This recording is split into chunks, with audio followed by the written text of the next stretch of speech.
Hi friends, welcome back to Making the Most with MG.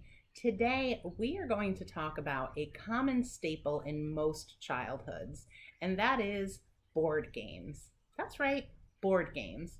They're awesome because they're a way for everyone to just disconnect from the internet and all their electronics. They're old-fashioned and simple. They give you the opportunity to spend quality family time together, but on top of that, every single time you pull out a game to play with your child, you're giving them an opportunity to practice skills that they need for their entire life. It should be no surprise at all that the very first game I want to talk about is Candyland. This is a game that every holiday season you can pick up at a retail store for no more than $5 usually. This edition is a newer, fancier Disney version. There's many different ones out there though, so you could always pick what your child likes. Now, what I love about Candyland is you are teaching your children their colors. You are teaching them to count, if I can keep this together here, because some of the game pieces have two spots and some of them only have one spot.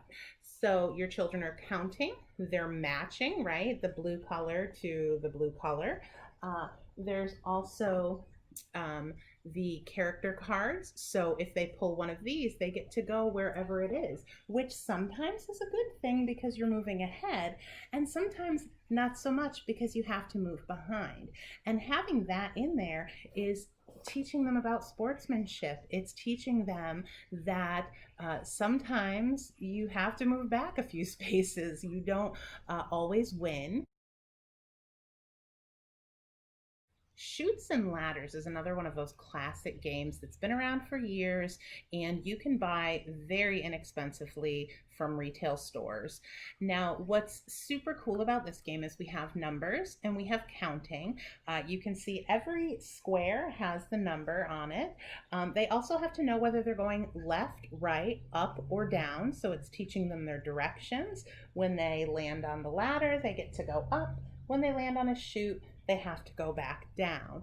So again, in addition to learning things such as their directions, their numbers, their counting, they also are working on those sportsmanship skills and following through and accepting the hand that they are dealt.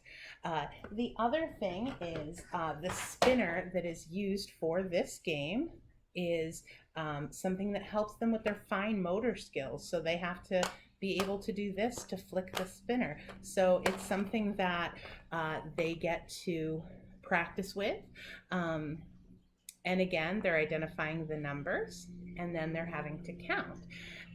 There's also honesty involved in this because this is one of those games where kids maybe want to cheat because they want to move ahead, they want to try to avoid a chute or get to a ladder. So you're also teaching them those skills about integrity, about honesty, all of those things that are just packaged in here while they play. Two other classic board games that your children, as they get a little older, can progress into playing are Monopoly and the Game of Life. So looking here, we have, this is actually Monopoly Junior. What's cool about this game is that it is not as complex as the original Monopoly, where you are not only buying things, but you're building up your real estate. So for this, you buy it. And then it's yours, and it's the same concept of having to pay if you land on someone else's, but you don't build up real estate and the game is over when someone runs out of money. So it is nice for your littler children who maybe don't have the attention span. Now, here's what's cool about a game like this and a game like the Game of Life. We now are delving into money. So your children are learning not only, again, about the counting, but they're learning that money has value and that there is a cost to things. So what they're learning is if I want to have this, then I may have to make a sacrifice somewhere else, because if I spend this money, well, then the money is gone. So we're now looking at the children learning strategy, in addition to those foundational pieces such as counting. It may be something where they're learning about budgeting. Over here, I have the game of life, which we have become big fans of in our house. We got it this past Christmas. And in this version, you also have pets. So this game is legit game of life, and you are making decisions. Do you want to go to college? Do you and if you go to college, what is the consequence for that? Is it that you make more money when you go to college, or can you just start your career off? There's also little baby spots, so when you have children, that costs more money. There's life cards that you pick, and sometimes it's cool and you get extra money or you win awards, and sometimes you brought your pet to work and got fired from your job and need to pick again from the card.